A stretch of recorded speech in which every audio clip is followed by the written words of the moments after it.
Matthew is here to tell us more about how to recognize and deal with players who are at risk of developing a gambling addiction. Matthew, the floor is all yours. Thank you very much. Good afternoon, all. I'm Matthew Hickey. I'm Chief Executive of Gordon Moody. We are 50 years old as an organisation. We're a charity that delivers a range of services in the UK and across the globe. In the UK, we deliver our core business, which is residential support for those most affected by their gambling addiction. So we have a number of residential services that support men at this moment in time on a 14-week programme to deal with their addiction. Alongside that, we have a residential support service which runs at the weekend, and then virtual support during the week. And then outside of that, we have our residential support service which offers respite and outreach support for those that have been through treatments and need to come back for a little bit of bringing them back to normality, let's say, for want of a better phrase. On top of all of that, we also have our international website, which is called Gambling Therapy, which provides a first-line intervention, a first-line support, a first-line conversation piece for those struggling with their addiction, for want of a better phrase. What's really interesting about those people that we support is that, first and foremost, they are addicts. It just so happens that they have chosen gambling as opposed to something else. They could well have chosen drugs or alcohol or shopping for that matter. So it's the personality that we're having to treat within our services. As an organisation, we are a charity, and we are funded through two core sources, really. Firstly, by an organisation called GambleAware in the UK, which commissions us to deliver a range of services which connects into the National Gambling Treatment System in the UK, which puts us alongside the framework of treatment across the UK. But then also alongside that, we are funded through the industry themselves, who support us through unrestricted donations or ask us for support around their safer gambling teams or responsible gambling teams. In terms of how do we deliver our residential support, well, as I said before, it's 14 weeks, and we use a blend of therapeutic support using our psychologists, our psychotherapists, our therapists, our support workers. But alongside all of that is the peer-to-peer support which comes from the gambling addicts themselves. And that's very important because we bring people in at different stages in their addiction treatment, and therefore somebody may well be 14 weeks into their treatment supporting somebody who's right at the beginning of their journey. And that really opens their eyes on what they've got to do and how they've got to deal with things. In terms of Germany, that's wrong. Where's that one? I'll come on to that. In terms of the profile of our clients, that's changing quite dramatically. So the classic days of, in the UK, a white male going to the bookies after being in the pub and having a few pints and placing bets is changing. They still exist, and they are the predominant level of the people that we see. However, what we are seeing over the last couple of years in particular is the change in the number of women that are coming into our services. And as you can see from this slide, 132% increase in applications from women that we have seen. That in itself is a huge number and really shows how the market is changing in terms of how we are having to adapt to meet those services.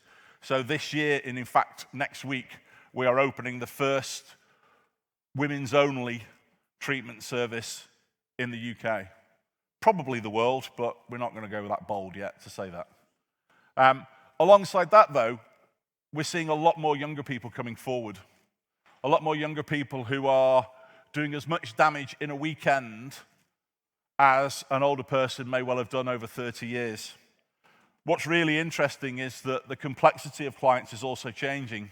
So not only are they a gambling addict, but they're also a drug or alcohol addict as well. In fact, our London service, 100% of the residents at the moment have a cocaine issue as well as a gambling issue. And that in itself reflects how society is changing. In terms of the clients themselves, when they come to us, some 56% of them, well over half, well, just over half, have attempted suicide. They have come to the point in their life where everything has changed and they can't see any way out other than coming to Gordon Moody. Yes, they will have tried other services before coming to us. Yes, they will have been to their GP. Yes, they will have been to the National Health Service. Yes, they will have been to other treatment providers, whether it be for mental health or gambling addiction or drug and alcohol addictions. But for whatever reason, they haven't worked for them. So really, Gordon Moody for them is the last chance saloon. And that in itself creates an environment where we have to ensure that people coming into our services are ready and committed to being treated. So we do a lot of work with our clients on preparing them for treatment, because it is going to be life-changing for what they've been dealing with.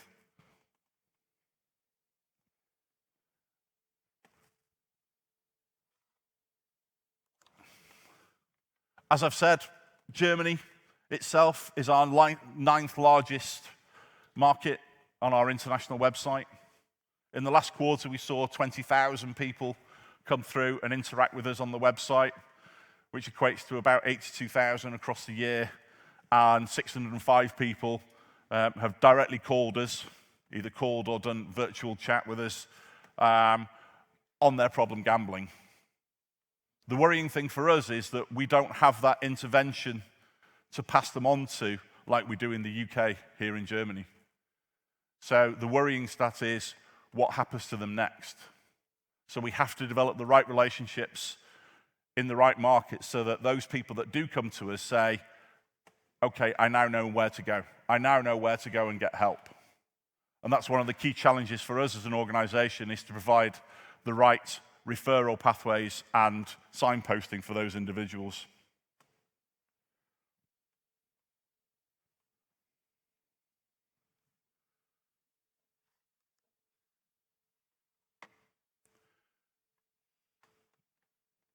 As I've already said, the complexity is changing, but what we've really seen over the last 12 to 18 months is how things have rapidly changed because of COVID. What we've really seen during that is, I best hurry up, there's quite a few more slides. What we've really seen is that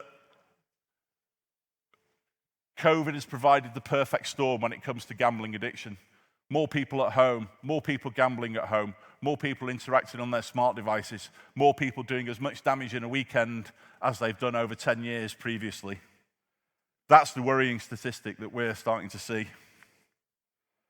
In terms of how do we measure what does somebody look like, we use what's called the PGSI score and Core 10. PGSI score is the Problem Gambler's Severity Index, and that really gives us a mark of where somebody's at in terms of being a problem gambler. And Core 10 is the well-being score. The higher the score, the less well-being they have. The people that we see have a score on the PGSI level of 20 plus. But the real impact is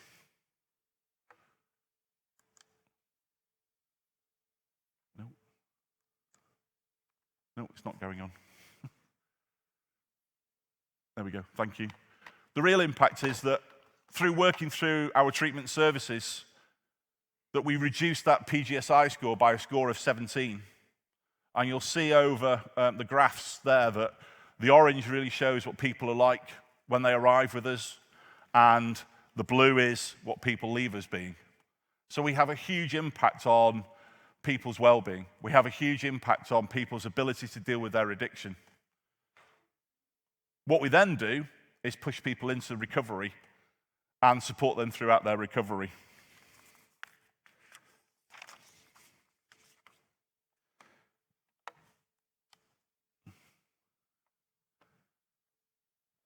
I'm going to tell you a little story now about some of the guys that come into us.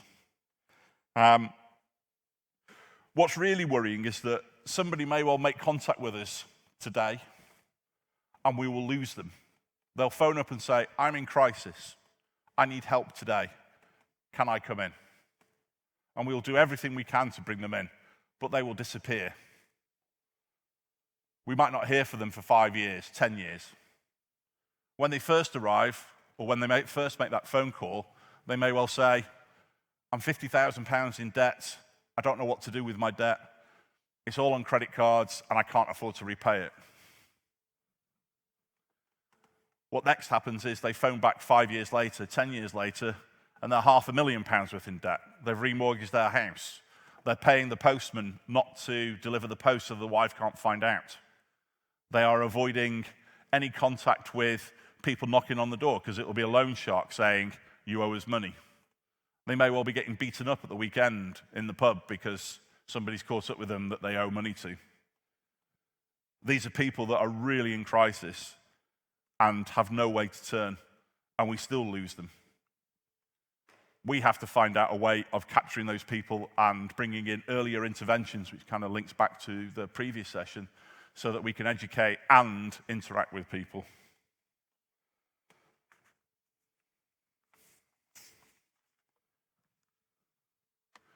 But what's also worrying is that all the people that we see will have multiple accounts. Gambling addicts are the most manipulative people you will ever meet. They'll all say that to you. They are the greatest liars at getting what they want and what they need. They will set up multiple accounts across multiple companies using multiple profiles and multiple email addresses. They'll borrow, steal, use their sisters, their wives, their brothers' accounts. They will create accounts using fake registration details. They will lie and manipulate to get what they want. So we can put in place as many systems, as many blocks, as many gambans as we possibly can. People will find the way through. What's also really interesting is if we over-regulate, then we'll drive these people into the black market as well. So we have to be very careful and tread that fine line between what is over-regulation and finding that balance between regulation and driving people into a place where they can't meet. The profile's changing. I'll finish off quickly. The profile is changing. We're starting to get more and more concerned about where gaming comes in and the impact of people under the age of 18. We're starting to see more people of that age range coming through, particularly their parents, asking, what do I do about my daughter, who is online gaming and addicted to that? The advent of esports and the advent of a lot more online gaming and profiling around that. We're opening up 3 new services this next year, along with the women's, as we have doubled in size. When I took on the organisation 24 months ago, we were a £1.6 million organisation. By the time we finish at the end of this financial year, we'll be nearly £5 million. That's substantial growth for a small organisation in short time, but it's all down to us having a demand-driven organisation in that we've really repositioned ourselves to engage more people, but also more people are aware that gambling and gambling addiction exists. So life is changing rapidly, and I think the more we can support the industry, the more we can work in collaboration, the more we can come together to provide the right data at the right times, to catch people early and support people that are late in their gambling addiction journey, the better. Thank you very much.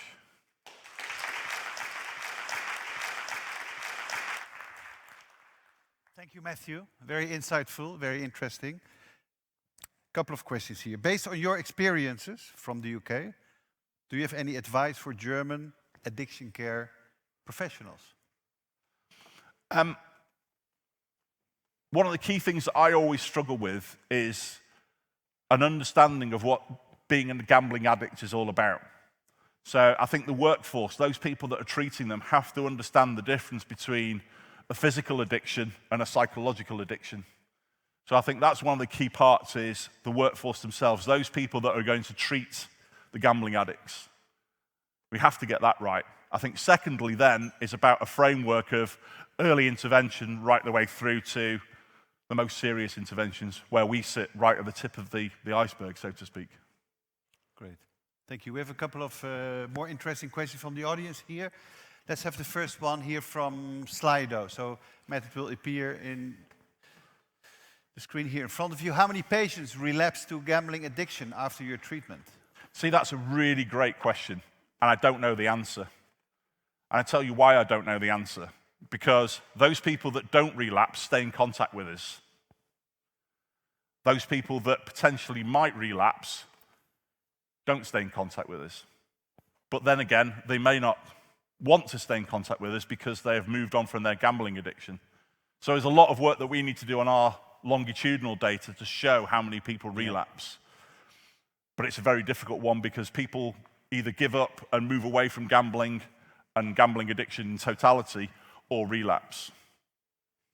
Thank you, Matt. Let's go to the next question. Second question here we had was, do you treat the callers from Germany in English? No, quite simply. So we've developed an interactive website which allows us to speak to anybody in their own language. So, for example, we have therapists based all over the world who speak a variety of different languages. Okay. And you may well have person A in Brazil speaking to person B in Germany, one speaking German, one speaking Brazilian, and they are talking and interacting very well. So we use technology to interact and all that, provide that information.